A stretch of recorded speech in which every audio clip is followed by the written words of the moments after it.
오나로밤쌤의 수학개념 제3-1강. 오늘은 분수의 기초인 수의 뜻과 구성에 대해 알아볼게요.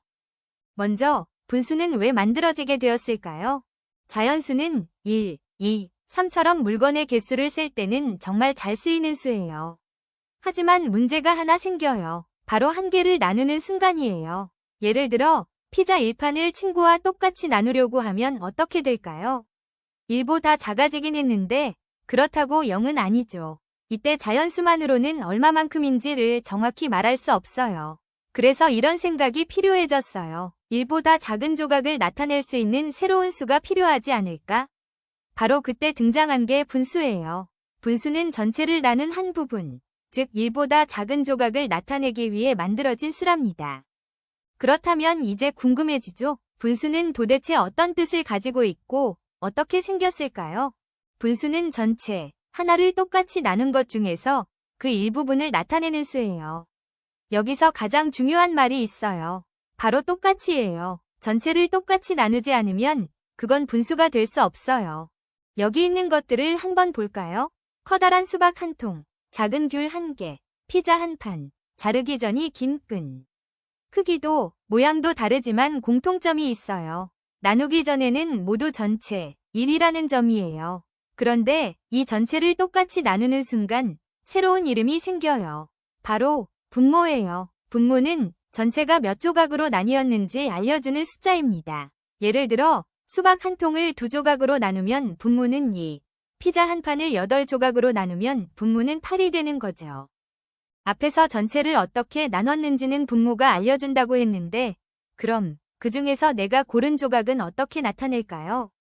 바로 전체를 똑같이 나눈 것 중에서 내가 선택한 조각의 개수를 분자라고 해요. 여기서 중요한 점, 같은 한 조각이라도 전체를 몇 조각으로 나눴느냐에 따라 크기는 달라져요. 그림에서 보는 것처럼 2조각 중의 한 조각과 8조각 중의 한 조각은 크기가 같지 않죠. 그리고 조각을 모두 모으면 어떻게 될까요?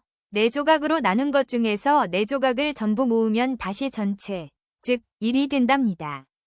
분수는 두 부분으로 이루어져 있어요. 아래에 있는 수를 분모라고 해요. 분모는 전체를 몇 조각으로 똑같이 나누었는지 알려줘요. 위에 있는 수를 분자라고 해요. 분자는 그 중에서 내가 고른 조각이 몇 개인지 알려줘요.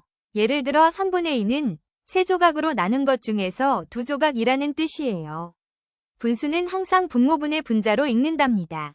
확인 문제. 분수라고 부르기 위해 가장 중요한 조건은 무엇인가요? 정답은 3번. 전체를 똑같이, 공평하게 나누어야 한다. 입니다. 어떤 분수의 분모가 10이고 분자가 3일 때 이 분수가 의미하는 것은 무엇일까요? 정답은 4번. 전체 1을 똑같이 10으로 나눈 것 중이 3입니다.